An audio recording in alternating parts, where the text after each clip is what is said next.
with the pioneer of technical analysis in India, only on ET Now. Back with the F&O show, still in conversation with C.K.NARAYAN. C.K., I want to get you in on a couple of these active stocks. Tata Motors, DLF, and I want to revisit JP Associates, which we've been tracking. Well, I'll go with Tata Motors first. I think that stock is on a recovery mode, but then the trend has been disturbed. And, suppose those lower levels which we saw some aggressive buying coming in, subsequent to that there has really not been too much of fresh buying coming in from any of the larger players. So I think the stock is stuck in a range. It's making a range at the lower end about 150, 155, which is where it is, not too far away from that right now. And on the higher side about 165 to 170. So it does look like it is going to be remaining in that range for a while. So it's a pure trading play for the moment until it either gets out of the range on either side. Moving on to, which was the first one you said? I'm sorry, I forgot. Associates. One was Tata Motors, one was JP. What was the third one? DLF. DLF, sorry, yeah.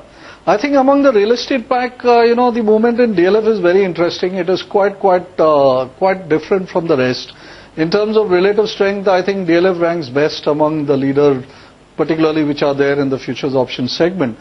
And 200 level seems to have been a very strong support. Whoever is involved in the stock seems to be well inclined to buy it there, and I think it's traded up pretty well.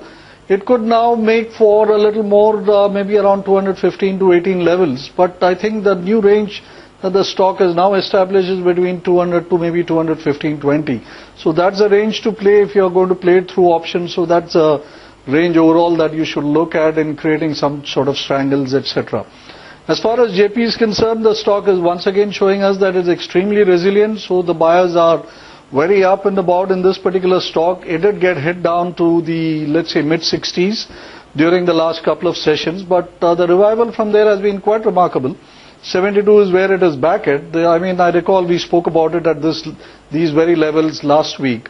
So I think there is a willingness to buy it, so that's a route that we also should follow. Every time it dips down at least a couple of bucks, look to buy the stock and sell it off higher than go short in it at any point of time.